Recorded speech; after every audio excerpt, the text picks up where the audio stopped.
So the Warrior Grind is a 250-mile cycling event where we go from Orlando down to Fort Pierce at a Navy SEAL museum. We spend the night, get a couple hours of rest, and then ride back. So essentially we ride our bicycles 250 miles in under 36 hours. My name is Rich Graham. I'm a former Navy SEAL and served for about 6 years at SEAL Team 10 and got out in the end of 2006, and since 2007 been running a fitness and personal protection company called Trident Fitness Tactical. Started in New Jersey, now we're down in Orlando, Florida, and we've been pretty active in the community trying to do different fundraisers and outreach programs for the veteran community. We wanted to put out a cycling challenge, and we wanted to put something out there. You know, it's big in the cycling community to be able to do a century ride or 100 miles in one day. And then, you know, it's big kudos if you do back-to-back centuries. So we wanted to up the ante a little bit, so we did back-to-back 125-mile rides. We did so that we could raise money for Operation Restored Warrior. Operation Restored Warrior is a nonprofit that was founded by veterans, and it's run by veterans, and the premise of the organization is to help combat veteran suicide. And if you're not aware, currently the veteran suicide rate is over 22 veterans a day commit suicide. So their program is specifically designed to restore and rebuild the lives of the veterans and their families and the people around them. It's a pretty troubling statistic to think that, you know, our veterans and warriors make it all the way through the deployment cycles and their tours overseas, only to come back and take their own lives after the fact, after they've actually made it. They've made it out alive, and then they come home and their transition is so rough that they're just like, I'm done. And it's pretty sad to see, and it affects not only just the veterans, but it affects the families that surround them. It affects it affects the guys who are still in the military, who, you know, look at their friends who get out and you know, commit suicide and stuff like that, and they're like, man, is that what my future is going to be when I get out? So it's the shock wave from each one of these veterans who do this just goes out into the communities around them, and it has a very big effect, not just emotionally but psychologically. So some of the big challenges that we had with the event, you know, thinking of Florida, you would imagine it would be relatively easy, but Florida, especially coming down by the coastline, is very windy, and we were riding in the rain, and you know, riding head-on into like 30-mile-an-hour winds for about 40 miles straight, and then when we made the turn to head south down toward the SEAL Museum along the coast, right, because we're coming from Orlando heading toward the ocean, and then when we turned, of course, after 10 miles, the wind shifted again, and now we were riding right back into a headwind.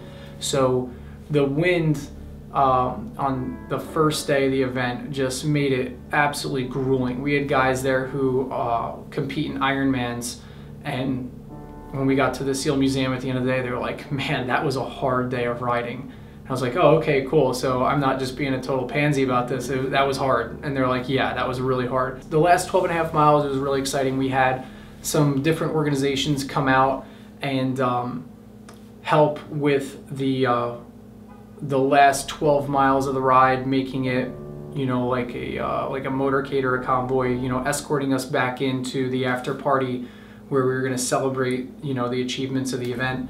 And we had a local Jeep club that came out, and they had probably, you know, 12 Jeeps out there helping us out.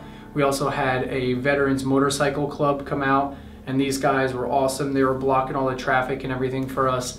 And then we also had a few other individuals who came out and helped. So we wound up having a motorcade of, you know, close to 15, 20 cars with, you know, about 6 or 7 motorcycles just cruising around blocking traffic and all this stuff. And there was a couple spots where there was police at the intersections and we were just like waving like, yeah, that's cool. You know, I was like, man, I hope we don't get pulled over and get a huge ticket or something. But, you know, they were cool about it. They were supportive.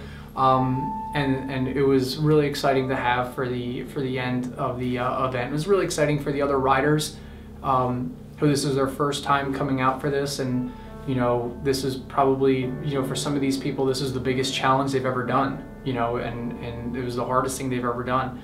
So to have this excitement at the end, you know, really was cool to watch the other riders experience it and feel, you know, that sense of accomplishment.